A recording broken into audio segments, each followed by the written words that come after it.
the Ellen situation. Yeah. You know, people found out that Ellen was mean, and all these people came out and said, Ellen's actually a and then we're like, whoa, I can't believe it. And she lost everything. She fell apart, disappeared, because people found out that this character that she was portraying in a half an hour on a television show is not really who she was. My buddy Greg, who was one of her writers, was like, she's a piece of shit. And he was like, she's a fucking monster. JoeRogan and MegynKelly have come together, and their latest discussion is getting a lot of attention. This time, the focus is on Ellen DeGeneres in a way many people haven't seen before. Behind the well-known public image and signature style, there are now conversations raising new questions. From surprising claims to uncomfortable moments, this discussion takes a closer look at one of America's most recognizable daytime television personalities. This is not just another celebrity story. It is a deeper look that may challenge what people think they know about Ellen DeGeneres. The discussion is intense, and reactions online show just how much attention this topic is getting. It's like a beautiful name, Isis. Ellen's rough. Ellen is like an old... But it's a rough one now. It's a rough one now because she was running Abu Ghraib in the back of her show. It led to article after article of people being like, Ellen's a bitch. Ellen is a nasty person. Have you ever felt that someone's public image seems almost too perfect? So positive and consistent that it starts to feel unusual.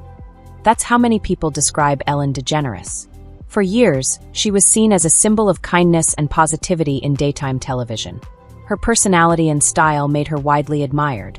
However, recent discussions led by JoeRogan and MegynKelly are encouraging people to look deeper. They are asking questions about what may exist beyond the public image, and whether everything matches what has been shown to audiences over the years. It's so weird when you see, like, a lot of people saying that someone who seems so nice is not nice at all. She doesn't seem nice, but that people have a very poor judge of character. She doesn't seem nice. It seems forced. People that are like that all the time, she doesn't seem nice. It's very forced. And whatever, you're allowed to be a bitch, right? You're allowed to be nasty to people. You're accomplished. You're a comedian. You did the whole thing. What you're not allowed to do is have a Guantanamo Bay situation in the backstage of your show where everybody's walking around afraid for their life, and it's like Abu Ghraib where they're hooked up to wires and they Dogs have like around them. JoeRogan is known for exploring topics others often avoid, while MegynKelly is recognized for her direct and analytical approach. Together, they have created a discussion that is gaining significant attention. What started as simple curiosity has developed into a broader conversation, including various perspectives, reported experiences, and questions about public image versus reality. I have a question for you on this. This is perfect for you. Because I'm seeing this week that there is an attempted comeback by somebody who did not cross one of those fateful lines of the misstepping on their sacred cows of gender or race or sexuality. Yeah. But she was said to be a nasty biatch, and that's Ellen DeGeneres. Yeah. So her show got canceled after she had this testy exchange with Dakota Johnson, where something happened where Dakota said, oh, I had this birthday party. And Ellen said, well, why didn't you invite me? You didn't invite me. And she said, like, no, I did invite you, Ellen. That's not what happened. And Ellen had blown her off and then tried to play the victim on the set with her. Anyway, it led to article after article of people being like, Ellen's a bitch. Ellen is a nasty person. Let's begin with JoeRogan. His podcast is known for examining topics in detail and questioning widely accepted narratives. When he focused on Ellen DeGeneres, many people became curious. He explored the contrast between her public image and the stories that have circulated within the entertainment industry over time. Rogan often looks for gaps between perception and reality, and when he notices something that doesn't fully align, it leads to deeper discussion. All these staffers started to come out, not for nothing, but I know a guy, I know him very well, whose sister worked for her, who said, you were not allowed to make eye contact with Ellen in the halls of that show. If you saw her, this is not a nice person. So she eventually got canceled, but now she's coming back. She's got a Netflix special. That's the right response. Yeah. She's got a Netflix special. And here's the capper. On the promo, and apparently there's now articles out about from people who have seen the preview, she plays the victim. Rogan's approach was not based on simple criticism. Instead, he examined the broader context around celebrity culture, that he discussed reports and experiences shared by individuals, which described workplace environments that may not align with the positive image presented publicly. These accounts suggested a more complex situation than many viewers expected, that he also expanded the discussion beyond one individual, focusing on how public personalities can build strong images that may not always reflect internal realities. This raised questions about authenticity and how public perception is shaped. Have they made progress with this strike? They're picketing right now, so I think it's the early stages. I would think it might take a little bit with this one. When someone crosses the writer strike, that's some dirty shit. They cross the picket line. Yeah, I haven't seen anybody doing that yet. I think Ellen did. I had a buddy of mine who was writing on Ellen. Everybody kind of knows now what she's really all about. And that's another one of those. Like, press. I'm so nice and I'm so sweet. Being behind the scenes. Following this, MegynKelly added another perspective. While Rogan focused on cultural analysis, Kelly examined reported workplace issues and organizational aspects. She discussed topics such as employee experiences, workplace expectations, and reported concerns that have appeared in media coverage. These discussions highlighted a contrast between public messaging and reported internal challenges. According to these discussions, some reports described a demanding work environment, which led to further debate about how public figures manage large teams and maintain their public image. And she says, for me, and she actually has the nerve to say that she was run out of Hollywood. This person with $100 million in her pocket. $450 million, according to Forbes. That's a low estimate. Yeah. Because so now she's out there saying, I was run out of Hollywood. She's actually reportedly complaining about how hard it is for women in America with the double standards. Look at Oprah, how hard it is for her. Oh, she's got, like 10 houses, Ellen DeGeneres? Michelle Obama, look how hard it is for women in America. They're hurting. They're going to let her back in, Rob, because she's a lesbian, she's a leftist, and she didn't hit one of their sacred cows. MegynKelly did not limit her discussion to Ellen's public image. She also questioned the broader media environment that may have supported and maintained that image. Her perspective went beyond one individual, focusing on how major media outlets sometimes avoid challenging popular figures.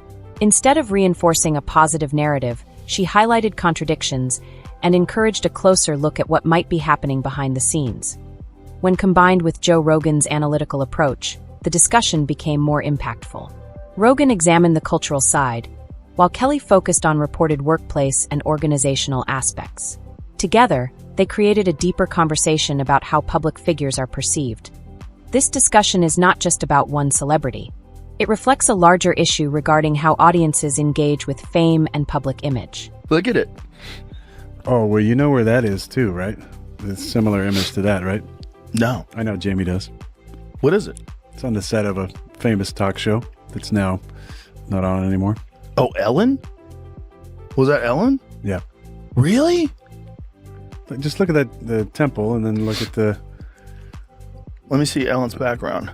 It is important to note that this discussion was not presented as a personal attack. Instead, it was framed as an attempt to understand the difference between public image and reality. Rogan and Kelly approached the topic by encouraging viewers to think critically and question what they see. Their discussion highlighted how public personas can be carefully constructed. While the full picture may be more complex, as a result, audiences may begin to view familiar public figures with a more thoughtful perspective. This could also influence how other personalities present themselves in the future. Let her back in, Rob, because she's a lesbian, she's a leftist, and she didn't hit one of their sacred cows. Nastiness, that's their bread and butter. Well, I think everyone...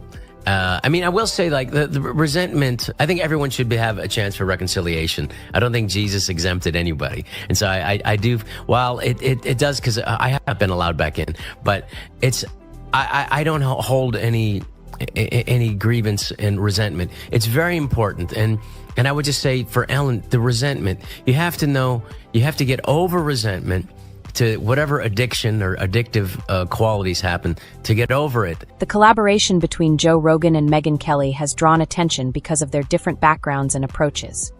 Rogan is known for open discussions and curiosity-driven conversations, while Kelly brings a structured and investigative style. Together, they offer a combination of cultural analysis and detailed examination. Their discussion does not simply focus on one story. It also encourages viewers to reconsider how celebrity culture operates and how narratives are shaped. Stephen Paddock, and do not ask me for sources, but Stephen Paddock. Who's that? He was the guy that shot up the Vegas concert. That was a very tragic thing. Listen to this. The only guy that saw Stephen Paddock alive, his name is Jesus Campos. He was a guard at Mandalay Bay. He got interviewed nowhere else. You know where he got interviewed in the beginning? Ellen. Really? Weird. And then they went on, if you could find that clip, they went on with a weird like diagram of how it happened, and Ellen's like showing the people how it happened. Not like an emotional, like how are you feeling, how are you holding up? It was a weird diagram of like, and then he went to the left and to the right. It was very strange to, look, what the hell's going on? This is a daytime show. Their combined perspective has contributed to a shift in how audiences respond to public figures. People are increasingly asking questions about authenticity and how much of what they see is carefully presented. This shift reflects a broader cultural change, where audiences are looking beyond surface-level impressions. Instead of accepting everything at face value, there is a growing interest in understanding the reality behind public images. This is not limited to one individual. It represents a wider conversation about transparency and credibility in the entertainment industry. Lesbian that should tell you uniform. Something. Yeah. Like, that's an odd look with all those buttons. Like, why do you have so many wrist buttons? It was given to her in Langley. The only reason why you have that many wrist buttons if you're looking at clothes on somebody. Yeah, look at her. Look at her. Everyone says she looks so friendly. She looks friendly. She does look very military. Yeah, she's a militant woman. With a very expensive watch, She too. dealt with a lot of discrimination when she came out. It was very sad, but then she joined the CIA. Her house got broken into while she was at home. Really? Yeah. She got a dope place in Montecito. And they broke in while she was there. Yeah. And those people are still being tortured to this day. Probably. They're still in an underground jail. Rather than relying on dramatic confrontations, Rogan and Kelly focused on discussion and analysis. Their approach showed that it is possible to question narratives and highlight inconsistencies in a thoughtful way. This method has resonated with many viewers, as it offers both insight and perspective. It also suggests that future conversations about public figures may involve deeper analysis rather than simple reactions. This could lead to a shift in how audiences engage with celebrity content, placing more value on authenticity and clarity. All people on earth to be feeling sorry for herself, Ellen DeGeneres should not be on the list. She should at least, but make a real apology and do it. There's no apology. It's just woe is me. I was run out of Hollywood as she speaks from this grandiose stage on Netflix. Hello, you haven't been canceled if you are doing a Netflix special. She got $20 million for the one before this. I'm sure she's fine. In the end, this situation highlights an important point. In a world where public image plays a major role, the truth can still come forward through discussion and examination.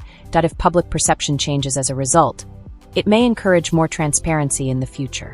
It also reminds audiences to think carefully about the narratives they choose to believe.